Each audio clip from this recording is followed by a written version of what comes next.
Hi guys, welcome to the chat. I see you guys chatting already. Welcome. Let me go ahead and acknowledge all of you as I always do. I think you can hear me because I see like on my end, there's this vocal system and it shows me like these altering colors. So hopefully you can hear me. If not, if there's something wrong, let me know. But let me go ahead and introduce everyone to the chat. And get us into this really complicated topic. We're gonna focus on some things tonight. I think you all are gonna like. Let me go back and start with Keisha. Hello, welcome to the chat. Glad to see you. She says, "Now this is a topic I look forward to hearing." Yeah, I think it's Ian or Elin hologram. Hopefully I said that right. If not, I'm so sorry. Welcome to the chat as well. Says this should be interesting, and I definitely have some questions. Yes, bring them on. I want you guys to have questions, so glad to hear that. Hello, fairy girl. Welcome to the chat with the cute dabs. I love it. I love it. Hello, B. Welcome to the chat. Anonymous 2891. Hello, welcome to the chat. Says can't wait for this. Anonymous 2891 goes on to say it's important to stop being codependent on a narcissist and start taking control of our own lives. Yeah, very much agree. And there are some narcissists who kind of stir up some components of gang stalking. So we're going to get into that just a little tiny bit on tonight's chat. Jimin V. Jin, hopefully I said that correctly. Welcome to the chat. Glad to have you as well. Yeah. Yeah, he says, I'm looking forward to today's topic. Yes, yes, thank you very much, Lynn Hologram, for confirming my vocals. Thank you. Hello, Deb. Welcome. Glad to see you. No time. Like, it feels like the last time I didn't see you on here, so glad to see you on here. I know when you guys are missing, that means I like you, so take that as a compliment. Thank you so much, Deb, for confirming that you can hear and see me. Wonderful.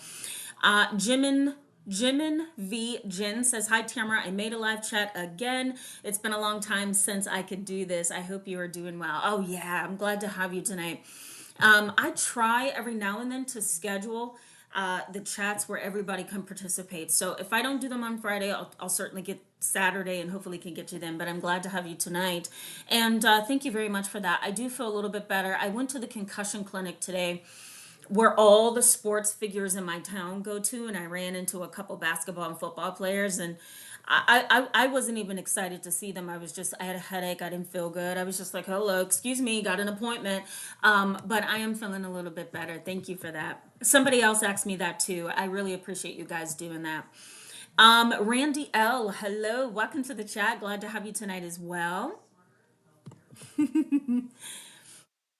Thank you so much, Randy L. Yeah, blessings to you as well. Thank you. Mel Kep, hello. Haven't seen you in a while. Welcome to the chat. Yeah. Okay, all right. I see what you're saying. Hopefully I'm saying this right. Ian or Elin says, I have a TBI and know all about that stuff if you have questions. Thank you. I might need you. Somebody told me to take vitamin K. I'm like, there's a such thing as vitamin K? I didn't even know. So yeah, I might take you up on that offer. All right, guys, let me introduce this topic, okay? Now, last week's live chat and video did really good. It took YouTube, has like these stats, right? Where every time you post a video, every time you do a live chat, you get the stats, you get the numbers, how many people are watching, how long they watch for, all that creator stuff. And last Sunday, when I posted my video on gang stalking, let me tell you, the video just went up in numbers so quick that it became number one on YouTube on Sunday in my category of psychology. And one of the reasons I think why is because there's a lot of people who are trying to conceptualize the topic of gang stalking. Some people believe that, and we're going to get into this, some people believe that gang stalking is an absolute real thing, that we have very little understanding of it. And so therefore, there are lots of people suffering from it and they don't have access to help. Then there's the other side of the coin, of the topic of gang stalking, where a lot of people believe that this is psychosis, or this is extreme trauma, or this has something to do with a conspiracy theory, right? So there's so many mixed views on gang stalking that I think anytime a therapist brings it up, a lot of people on YouTube are going to tune in because they want to know, like, what's going on here? Whoa, what's going on here? That's the last thing I need to do is fall. And so this is one of the reasons why I brought the topic to the channel, because a lot of you love my stalking videos, and this has a lot to do, stalking, gang stalking, all of that has a lot to do with trauma. The little bit of research that we do have on gang stalking suggests that people with PTSD and complex PTSD, as well as family trauma, tend to experience the subjective experience. And I'm going to delve into this, so don't feel like, oh boy, what does that mean? I'm going to explain it. I'm going to break it down. Most people, some research has shown, with PTSD, complex PTSD, who are having that subjective experience of gang stalking, tends to suffer the most, because they already have PTSD, they already have family trauma, they already have complex PTSD, and here comes the experience of gang stalking, and it becomes really overwhelming for the person. There's also research to suggest that there's a connection. There's a relationship between a history of trauma, PTSD or complex PTSD, and the experience of gang stalking. And there's many reasons why. And I might get into some of that tonight. If not, go back to my previous live chat. You're going to get it there. And also, to check out my video from last Sunday. You'll get that information in there as well. So let me delve in here to a couple concepts, okay? The reason I titled this video the way that I titled it is because there's a lot of people who do not believe in gang stalking. Let me tell you, being 14 years, going on 15 years next month in my profession as a psychotherapist and working in various settings, I can tell you that whenever the word stalking comes up, people pump the brakes, because now they have to try to understand what you're going through or what you say you're going through.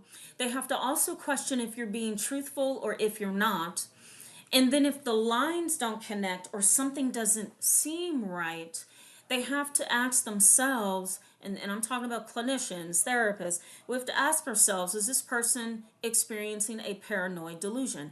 Is this a conspiracy theory that they are believing in? Does this person want attention? Is this person a pathological liar? Is this person, being honest here? So anytime the word stalking comes up, there's a little bit of friction between that therapist and that client. Now, when you bring up gang stalking, it gets even more complicated, because now the therapist or the clinician or even the lay person, the everyday citizen that you run into, has to now pump the brakes and ask, is this really true? Because it can sound really far-fetched, right? Those of you who are interested in this topic and may have experienced, being gang stalked, if you will, and I'm going to explain this as we go along tonight, you most likely have experienced the other person looking at you like, I don't know if this is true.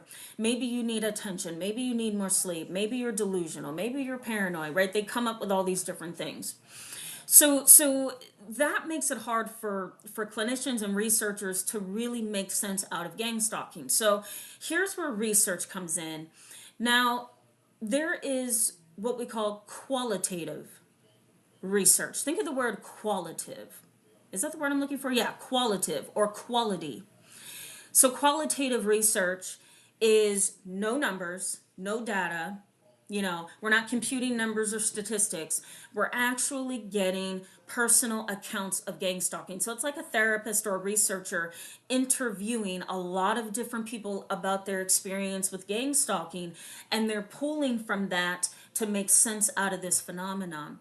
We have a lot of research that tends to be qualitative when it comes to gang stalking. It's based on personal accounts. We have no quantitative research, right? We may have one study, believe it or not, one study that was done in 2020, and I didn't even feel the need to pull from that research because it's still so limited, But in 2020, there was one quantitative study, meaning there's numbers, right? Think of the word quantity. So there's numbers and stats in quantitative research, and we only have one such study that's like that. And that really makes it difficult, right? Because if we're relying on qualitative research, we're now relying on personal accounts of gang stalking that could be, what's the word? That could be false. It could be exaggerated by pathological liars. It can be used to manipulate by narcissists. It could be a delusion. It could be. It could also be a conspiracy theory that somebody believes, right? So, qualitative research, having an interview with someone who claims that they are a victim, can really cause friction in the field because we like numbers, we like data. We don't like qualitative research 100% because, again, personal accounts of something can be really subjective, opinionated, and influenced. So, we're kind of stuck. But let me say something, and this might be important for me to mention as well, that about 0.66% of women, there's in the qualitative research that we do have, there has been some numbers, and about 0.66% of women claim that they have been gang stalked. There's a conspiracy going on all around them. And only 17% of men, adult men, and I posted this research in the description box for you, have experienced gang stalking. So let me go back over that. 0.66% of women say they've been gang stalked, whereas 17% of adult men say they have been gang stalked. Gang stalking, based on that qualitative, subjective, opinionated research, most of the people who have been gang stalked and claim they've been gang stalked are women. They tend to be higher in number than men. Go figure. I mean, I really don't know what to make out of that. So, okay, so I want you to kind of look at this as tonight's conversation is based on personal accounts, qualitative research. We have very limited data, very limited numbers to back this up. Now, here's another reason why some people may or may not believe you. And I'm going to get to the chat box because a lot of you are chatting along. I want to make sure I get to you, talk with you, engage you. But let me go over this before I go to the chat box, that there's also this theory that gang stalking is highly interconnected with depression, anxiety, psychosis, complex PTSD, and PTSD. When you mix a concept like stalking with a mental illness like depression, anxiety, trauma, PTSD, complex PTSD, there's room for questions. And the room for questions is this. It's if you have depression, if you have anxiety, maybe you're a little bit afraid. Maybe your anxiety is high. Maybe you're a little paranoid. Maybe you're so depressed that you're hearing and seeing things that aren't there. Or maybe PTSD or some kind of family trauma has gotten in the way of your ability to tell the difference between truth and fiction. Maybe your reality is so colored and tainted by your trauma that you can't really decipher between truth and reality, right? There's also this theory that the fear center of the brain. I talk about this a lot on my channel, guys. The fear center is the amygdala and the limbic system. It's the amygdala is this almond-sized structure right in the middle of the brain. If you take the brain, and you guys have probably seen this, right? There's two sides of the brain. There's the left and the right, and there's like this. It's called the corpus callosum. I'm blanking tonight. It's that split. It's that fiber that is in the middle of the brain. If you're looking at the brain from its top, there's a middle part, right, called the corpus callosum. And that connects both sides of the brain, the left and the right side of the brain. That's what holds it together.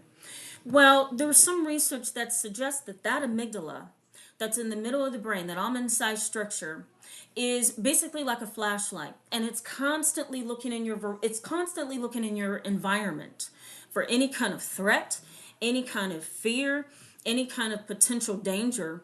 And then when it senses that danger, it reacts, right? It's almost like this primitive thing that's within us. It reacts. It doesn't rationalize. It doesn't have the ability to intellectualize. It doesn't process and think and make sound decisions. It's a very impulsive, emotionally driven part of the brain. And so there's some research that says that people who are gang stalked or believe that they are gang stalked, they tend to have a lot of activity in the brain and the amygdala. And so really what that research is saying to us is maybe fear is the symptom, is the center and the symptom, excuse me, of gang stalking. And so that's why some people may or may not believe you.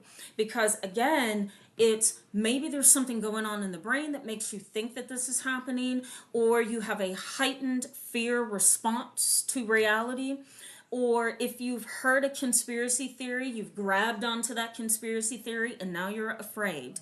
And so the fear pieces of the brain, the emotional center of the brain, is being stimulated. And so therefore gang stalking is not real. It is a figment of your imagination that causes real distress, right? But it's really the brain that's creating this fear. It's not connect, like the events of gang stalking is not connected. Okay, so some people believe that, and that's why it's a little bit difficult for some people to believe that you have an experience of gang stalking.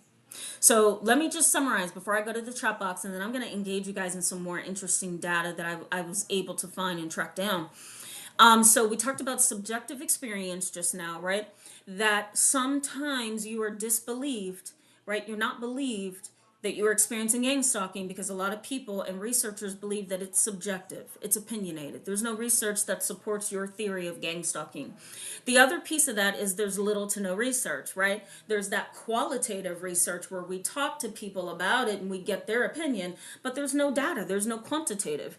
And then thirdly, there's a fear component, right? That there's this physiological and neurological response to things that muddies the waters. Okay, there we go. All right, so let me get to the chat box. Okay, whoa, you guys are just talking away and I love it. B says, love your earrings, Tamara. Thank you so much. Thank you. My mom got these for me and I don't remember where, or I would tell you if I find out where, I'll let you know. TJ Rolling, hello, welcome to the chat. Says, are we going to actually talk about gang stalking or just saying hi to everyone? Well, we kind of have to introduce everybody and make sure that, everybody feels welcome. So I appreciate your patience. Fairy Girl says, she's a jewel. Thanks so much. That's so sweet. Black Sheeps, hello, welcome to the chat. Says, hello, so glad to catch a live for the first time. Yes, welcome. I'm so glad to have you. So glad to have you. Okay. Let me keep going, guys, because you guys are really having awesome conversation. I just want to make sure that I'm staying on topic. Hello, Alicia Riggs. I apologize for that. Welcome to the chat. Glad to have you tonight as well. Deb says, I often have issues of trying to figure out whether what a kid is saying is true or isn't an exaggeration for attention. It isn't about gang stalking, just about life. Yeah. I had one case of gang stalking in my private practice two to 3 years ago, where an adolescent who was 17 and a half believed that he was being gang stalked. Now, his parents refused to get him any kind of psychotherapy or any kind of medication, knowing that he was highly depressed, knowing that he had PTSD, and knowing that his thoughts around being gang stalked had totally interfered with his functionality. Like, it had really changed his world, right? And I'll explain why gang stalking can change your world, or the belief that you're experiencing that. But this young man, his parents minimized his experience so much that they refused to get him the help that he needed. And then once they did bring him to a therapist, which happened to be me, they started saying to me, we wonder if he's trying to get attention because his older sibling just graduated college and we're all focused on him, and his sister's getting married and he's the baby and he's the last one. Maybe it's attention. And this poor young man was just so what's the word? He was so tormented, you know? And he was tormented by his experience of being gang stalked, and he was also tormented by the experience of his parents not believing him. So that's a really complicated place for someone to be, right, guys? Where the experience to you is real, right? And other people kind of minimize it and downplay it, and that kind of compounds the issue and makes everything worse. Alicia Riggs says, what is it if someone listens in to your conversation through a phone app when you're far away, or has an ability to record conversation through a phone app of someone else without them knowing?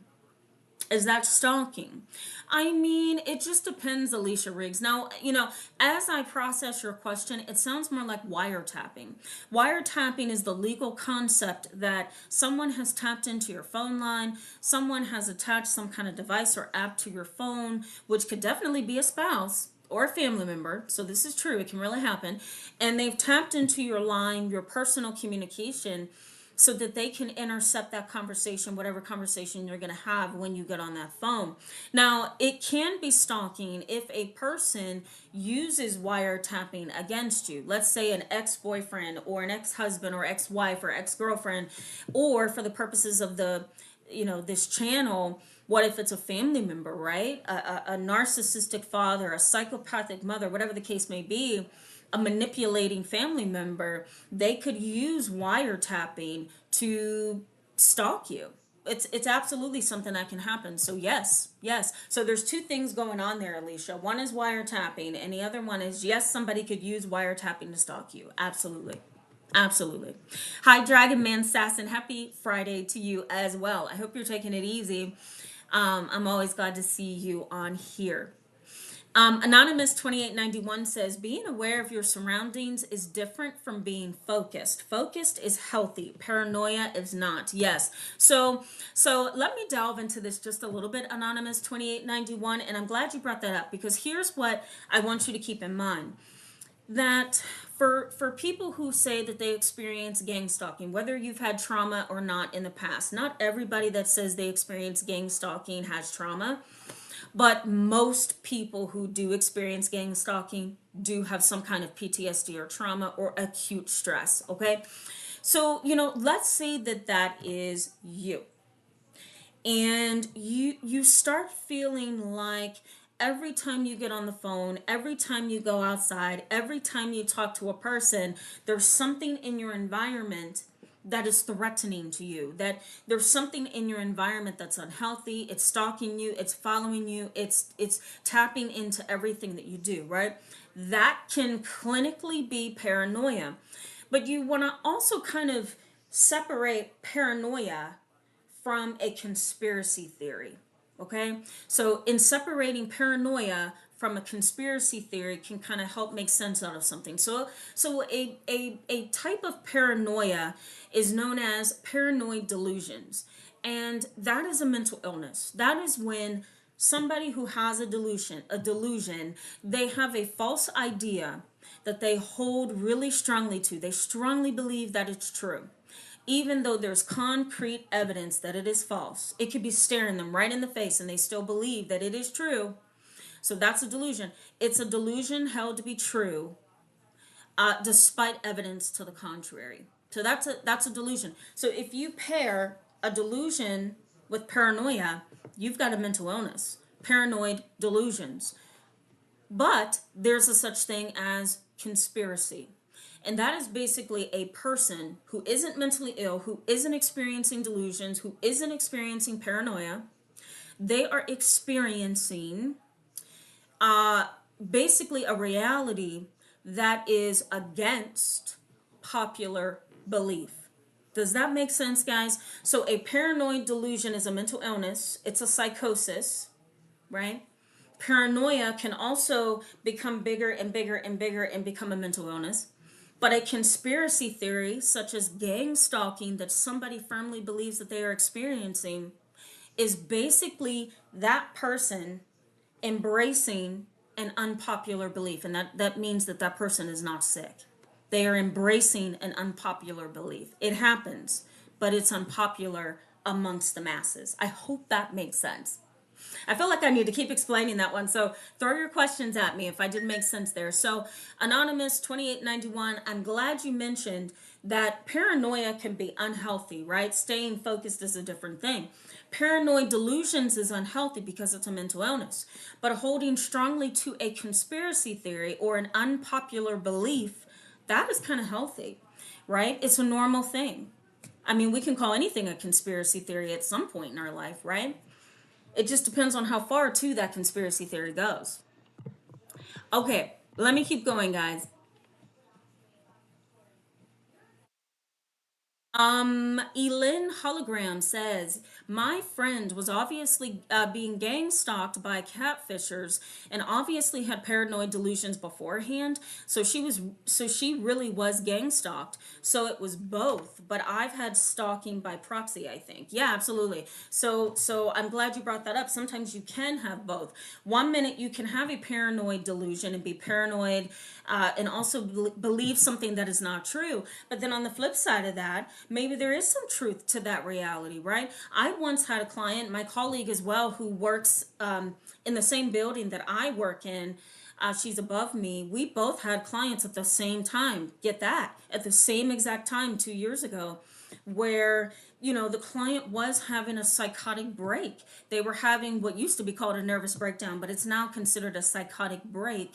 They were having that psychotic break, but they were also being stalked by an ex boyfriend, so to speak, or they were friends getting ready to become boyfriend and girlfriend. But she was being stalked, this individual. But that pressure from being stalked, her stalker was a predatory stalker, meaning that he intended to harm her, to commit sexual assault, to harm her in some fashion. So she was being stalked by a predatory stalker, but all of that pressure led to a paranoid delusion of being gang stalked or being stalked when she wasn't. And so that was a combination of the two things, right? A reality of being stalked, which that stress led to the paranoid delusion, and it kept her illness going, right? It's like, I don't even know how to explain it. It's like, the person is really tuned into reality. This is really happening, but the stress from that led to a psychotic break, and therefore she became delusional. When she wasn't being stalked, she believed she was being stalked. I hope that makes sense. Glad you brought that up, Ellen. Thank you. All right, let me keep going, guys. The Puzzled Goddess, hello, welcome to the chat. So glad to have you tonight. Says, I wonder if the difference between men and women reporting it has to do with qualitative stats around sexual assault that mirror that finding. Well, maybe so. So basically, you're saying, or the way that I understand it, the Puzzled Goddess, is that you're saying maybe when they report the gang stalking, they're also reporting sexual assault more than men do. That's a possibility. That's a possibility. The other piece of that, I think, too, is that men tend to be really influenced by other men to be hush hush about weird things that aren't explainable. Whereas women may delve in just a little bit more and be just a little bit more open to seeking out treatment, going to a therapist, really exploring thoughts, feelings, and behaviors. And so therefore, when these women of this study were questioned, they were a little bit more forthcoming, I think, in some of the reporting. And I posted that study in the description box below. So I think I did. If I didn't, I will, so that you can go through that research study and see kind of what was going on between the two genders. Okay, let me keep going. Hassan, I hope I said that correctly. Welcome to the chat. Glad to have you tonight as well. Hassan says the fiber that connects the two hemispheres. Yes, yes, the left brain and the right and the left brain. I think this is your right, this is my left. That little fiber in the middle is the corpus callosum. Yes. And actually, the corpus callosum is what causes the left and right hemispheres to communicate very nicely. Just so you know, that's an important concept to keep in mind, especially with people who have PTSD, because there has been some research that suggests people who have PTSD have been stalked, and maybe even gang stalked, but it's more more of the research is about individual stalking. There's been some communication between the two different parts of the brain that's been, what's the word I'm looking for, deadened or dulled by the trauma. I'll try to post that research for you in the description box as well. All right, let me keep going, guys. Oh, geez.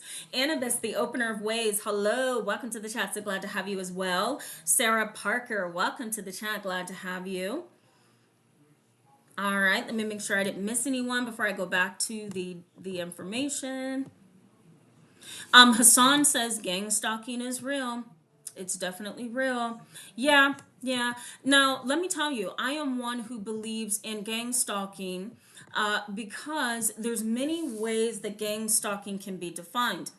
Some people believe, and this is my belief, that a gang stalking incident can happen if you push a family member out of your life, if you break up with someone, if you divorce someone. They can become so angered by that that they then start enlisting friends and family members to stalk you for them. There was a very famous case, and I'm going to try to post this in the description box. I'm actually going to take note of it, and I'm going to put on here famous case so I remember to post it. There's a famous case of a woman who was murdered. She divorced her husband because of years and years of domestic violence, and this was a very important court case.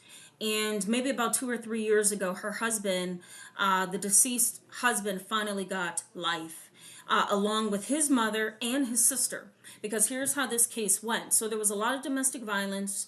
The children of the husband and the wife suffered trauma listening to all the domestic violence and the fighting and the chaos and the back and forth, I'm divorcing you, and then changing their mind, all that chaos that can really impact a family. So she finally got up enough nerve to say, I'm divorcing you.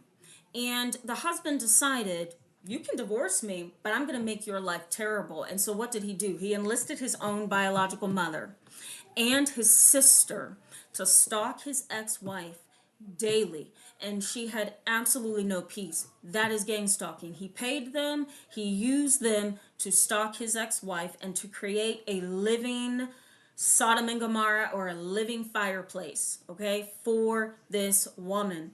And sadly, she was murdered. I guess you could kind of see him under the heading of a predatory stalker, right? He had an ultimate goal.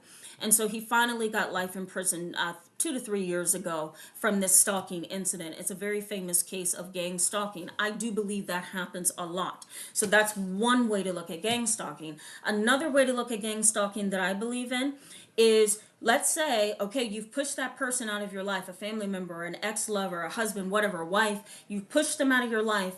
They're angry. So they're not going to enlist friends and family.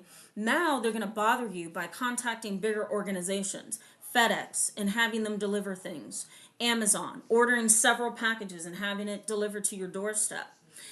Some kind of, dinner service, like Daily Harvest, for example. That's like a dinner service, if you will. They deliver food to your doorstep.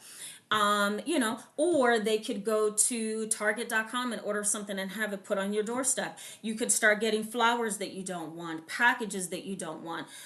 One time, and I may have said this in a previous video on gang stalking, one time I had a client who really struggled with their neighbor because the neighbor would, anonymously call the fire department, anonymously call the ambulance, anonymously call different companies and have them go to that other person's home and say, did you call us? That is gang stalking. So those are the two forms of gang stalking that I have clinically seen. Do we have research on that? 100%. We don't have research on the kind of gang stalking that organizations, big conglomerates are stalking you. That's the only kind of gang stalking that we don't have research on. That's pretty sad, but it is what it is, We need more research. Cheap Huckabee Huckleberry 41, hello, welcome to the chat by the way, says there might be limited qualitative data, but anyone who knows the Bible has heard of monitoring spirits or something like mobbing. Maybe the term gang stalking is confusing. Yeah, absolutely. And there are a lot of Christians who believed that the Bible clearly shows the mindset of gang stalking if you just read the Old Testament. Now, I tend to be just because I grew up under Christianity and my grandfather was a pastor and my mom, and I live my life based on Christian principles. I know that if you go into the Old Testament, okay, and bear with me because some of you are probably like, oh God, not religion. Bear with me, hear me out. That if you go into the Old Testament, there is some stories that does portray that mob mentality, that gang stalking mentality. So I very much agree with you, cheap Huckleberry 41, that you can find that mindset in the Bible, and you can find it in many other capacities as well, but it may be labeled differently. Very much agree. Happy joy hello, welcome to the chat, so glad to have you as well. All right, I could keep reading, but let me get you back into the content. Okay, let me tell you in what areas that the qualitative research, let me tell you what areas tend to be most prominent, and you guys may have experienced this. So common beliefs of being gang stalked, and I wrote them down because it's terribly difficult, it's really difficult to remember all this. So here's common categories. You ready, guys? One is being surveillanced or followed. That was number one on the list. A lot of people who claim to be gang stalked believe that they are victims of conspiracy, that they are victims of being surveillanced and followed. Number two on the list is being followed by big agencies, right? The IRS, the VA. I can't think of any of the Department of Education, right? That was number two on the list of people who believe they're being gang stalked. They believe that they are a part of a conspiracy by agencies. Number three on the list was physical interference, intimidation, or harassment. Running into somebody who physically threatens your safety was the idea that person is connected to a bigger organization that's gang stalking. Okay, so this was number three on the list. And again, this is qualitative research. These are people who have been interviewed who believe that they have been gang stalked. So this was number three on the list. Number four on the list was victim, feeling like they were a victim of an establishment or some kind of cover-up by the FBI, the IRA, the list goes on. Okay, that was number four. Number five in this research study was being targeted by noise or experiencing mind control. Get that, guys. So that was number five on the list. So in this research, there were individuals who believe that they were being targeted by noise being kept up in their community, noise being kept up while they're working, noise in the area where they work. They believed that noise was there to target them, to throw them off, to confuse their mind. Mind control, same thing. Number six on the list was electronic hacking. Right? So believing that their email accounts, their Facebook accounts, social media, cell phones were hacked into and controlled. That was number six on the list. Number seven on the list was slander and gossip campaigns. So this is what these people believe. Slander and gossip campaigns. And the last thing that they believed was a reinterpretation of past events. Here's what that means. Here's what this means. A reinterpretation of past events. That somebody has stalked them and controlled their mind and controlled their world, their personal world so much that the past has now been redefined by that person who is gang stalking them. So the person believed, or I'm going to say you, as in you in general, begins to believe that their own life is almost a lie because they are being controlled. Right? It's really complicated, okay, guys? But this was the research. This was the research study done in 2020, and it's the only research we have. Can you believe that? It's the only research we have. So, this is complicated, right, guys? I mean, I could continue on. I could give you more information on this. Maybe I'll give you what Research Now says before I go back to the chat box and we wrap up. Let me tell you what our Research Now tells us. And I feel so, what's the word? I'm going to use the word limited. I'm going to use that word. That's the only word that's coming to my mind. I feel so very limited in helping people who feel that they have been gang stalked because I have absolutely nothing to back me up. You know what I mean? And any other therapist who has been in the presence of a client who's dealing with gang stalking, even if it's just a belief that is distressing, right? We may not ever be able to prove it, but it's just that person's mind, that person's heart, that person's soul, whatever they feel is happening to them has a real impact on their emotions and on their brain, right? We don't have the tools, and that's the sad part. And that's why believing a client or believing you when you say I'm being gang stalked is really difficult. Going back to the title of this live chat, there's a reason why sometimes you're not believed, and it's because of all the reasons I listed tonight, but it's also because we don't have any research.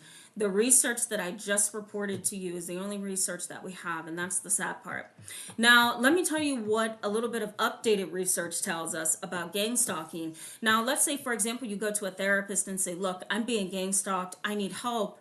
That therapist is going to pull this research from the National Institute of Health that says this, that a person who has depression and PTSD most likely will at some point in their life believe that they are being stalked, because there's the component of paranoia, there's the component of fear, and there's the component of how the trauma has impacted the brain. So that's one thing. The other thing is most people who have been gang stalked or believe they have been gang stalked, they feel that it's gone on for about 22 years. So this is the research that I now have access to, and my colleagues, and the list goes on. Most people who feel they have been gang stalked, they believe it from day one for the next 22 years. So it never ends in 2 years, 3 years, 4 years. It's always 22 years. 22 years full of pain and heartache and fear and anxiety.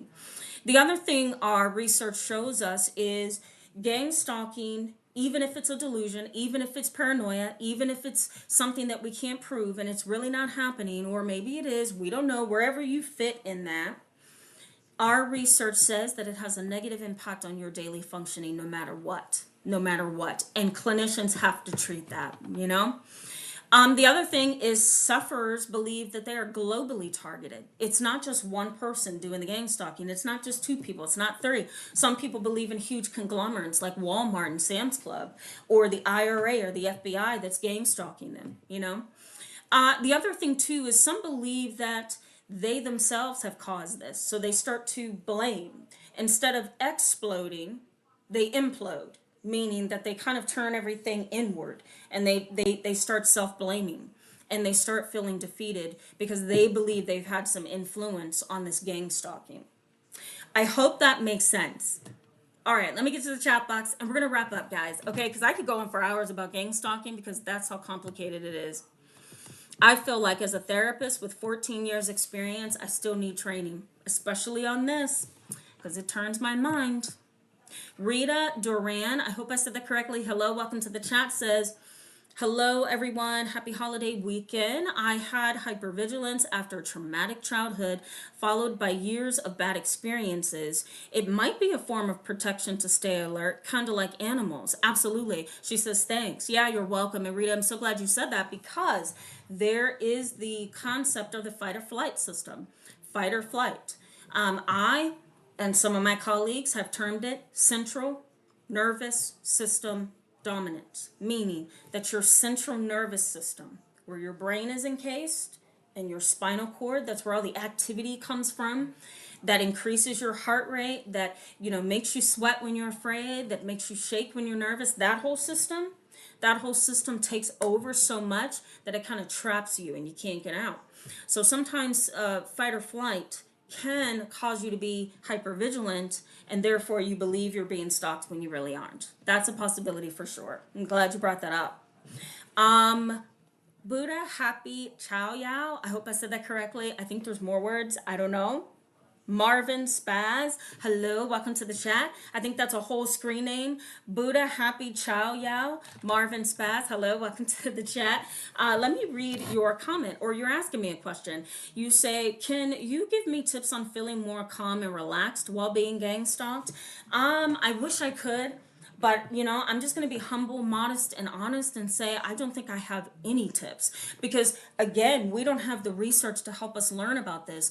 And there are absolutely, hear me really good, guys, absolutely no continuing education classes, seminars, trainings, live events for we therapists to learn about gang stalking.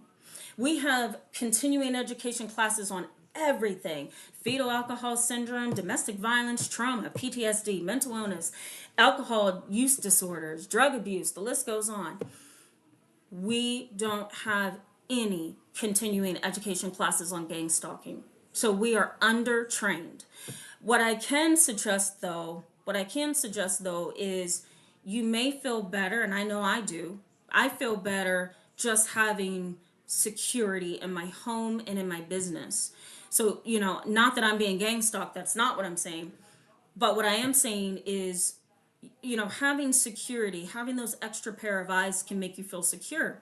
So if you don't have surveillance, I encourage you to get that. A Ring camera, a Canary device, a Wise camera, whatever. Putting that up might be helpful. It kind of allows you to kind of breathe for a little bit, and let your defenses down, because now your camera system is watching outside your home or your business, if you're a business owner. So that would be the only suggestion that I would have. I also say to educate yourself, right? Get the right information about gang stalking so that you're not being held hostage by information that's false or information that doesn't really make sense. You want to be knowledgeable. So be knowledgeable about this.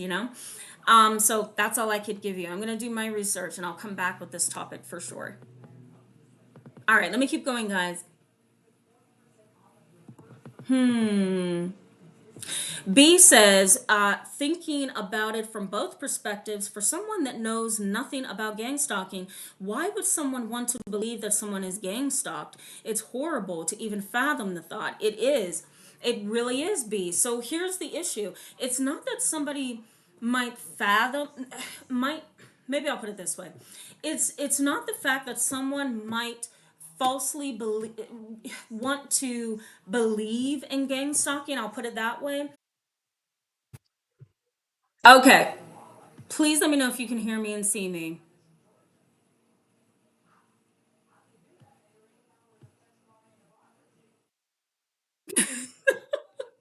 Right? Okay. Tell me if you can hear me and see me, guys. Yes. Okay. Thank you. Yes, yes, yes. Thank you. Okay.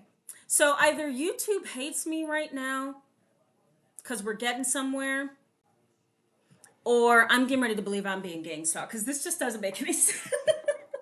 It's like we talk about the most complicated topic of all time, and YouTube just decides to shut off. Like, what is this?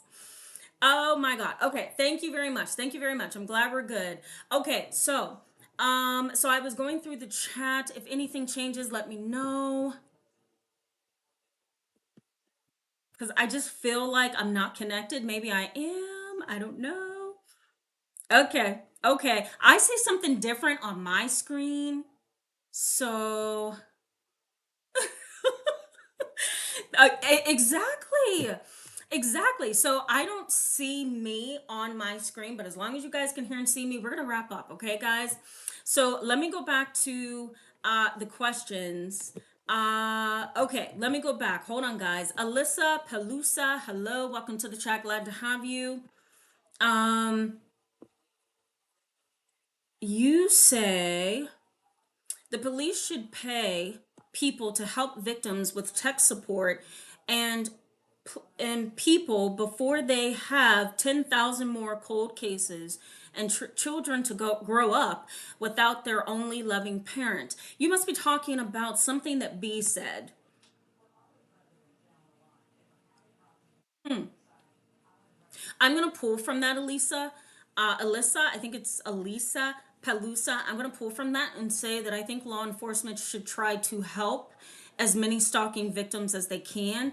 And even if it involves gang stalking, they need to delve in and figure out what kind of gang stalking is this, and to support the person who feels they're being stalked the best that they can. Jimin V. Jin says, I agree, Tamara, about getting more knowledge to help oneself with gang stalking and any kind of abuse. Knowledge is power, and that helps keeps us focused when we're trying to help get out of it. Absolutely. Very much agree with that. Thank you for highlighting that. Thank you for highlighting that. I think that's important. I got a little bit distracted here by Hassan. Hassan says, never overshare your location. Yeah, that's very, very true.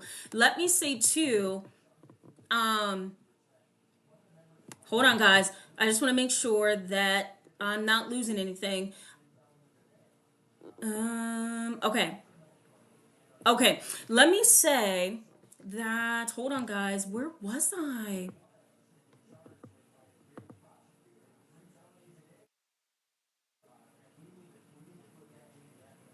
Oh, hello, Marthea Wells. Hello, welcome to the chat. I saw you while I'm going through all the comments I missed. Hello, Echo. Welcome to the chat. Glad to have you. When YouTube cut me off, I totally lost connection on my end. So I'm trying to catch up, guys. Bear with me. Then we're going to wrap up. Marthea Wells says, what is paranoia if it really is happening? Right. So let me just say, paranoia sometimes can happen even in a real situation. If it's really happening, you can become paranoid and start to believe that it's happening more than it is. You know what I mean? It's like being paranoid that your place of business is going to be robbed, right? You may get video cameras and the list goes on. Doesn't necessarily mean that it's happening, but it could possibly happen. Those are two realities. And so therefore you're suffering because you're paranoid about something happening, even though it may or may not happen. Does that make sense? Paranoia could still be at the foundation of a real situation, right? I tend to be very paranoid about safety all the way around. I am safety all the time, 100%. If robberies are really happening where my business is located, or if something is happening in my neighborhood where I live, it doesn't mean that I'm not going to be paranoid. Sometimes I think there's more crime happening than it really is happening. You know what I mean? So paranoia and reality can still go together. It can. I totally get your point though, Marthea. I do. All right. Let me keep going, guys.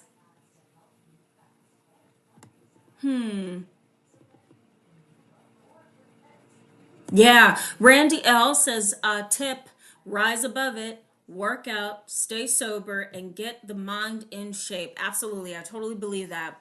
Totally believe that. Sometimes feeling like you're being gang stalked can actually cause depression. It is a risk factor. Feeling stalked and even gang stalked can be considered a risk factor for depression. So if you're starting to feel depressed, you now know that's your new data about you. You now know that you need to de-stress, right? All right, I'm going to keep going, guys.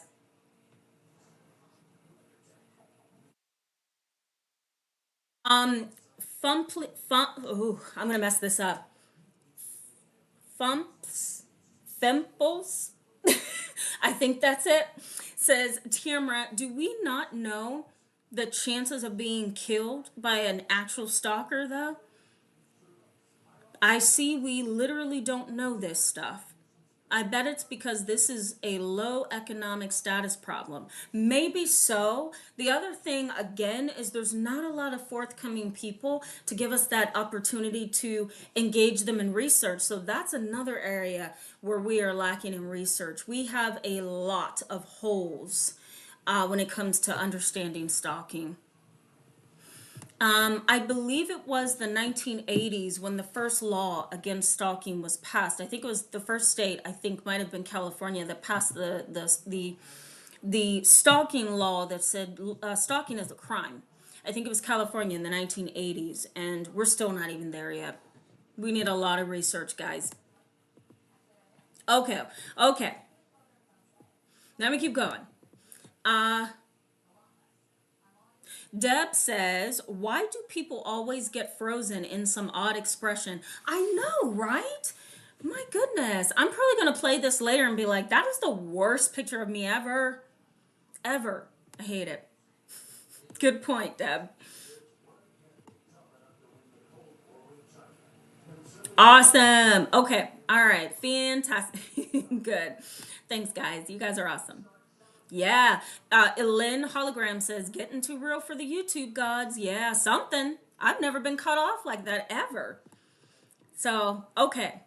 Dominica Patterson, hello, welcome to the chat. I don't ever remember seeing you, so welcome aboard. Says, thank you. It's so hard for me to put these types of experiences into words. Thank you for what you do. Yes, you're welcome. Absolutely. What kind of therapist would we be if we didn't take your experience, right? Because you guys give me and other therapists that qualitative research I talked about earlier, that qualitative research. So what kind of therapist would we be if we totally were like, yep, you're paranoid and psychotic, next? We need to pause and say, can this be real? And if it isn't real, is there a possibility that this is still impacting their functioning? That is clinical, right? We may not believe or have the proof to stand on the reality that gang stalking is happening, but we should be willing and readily available to our clients. We should be willing to say, maybe there's something to this. Let's delve into this a little bit, you know? And whether it's true or not, it still impacts you. And that's clinical and that's important. Okay, let me keep going, guys.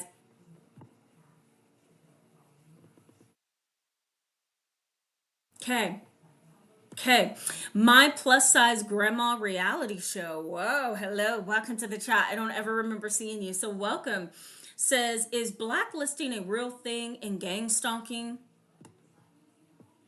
I'm going to be honest with you.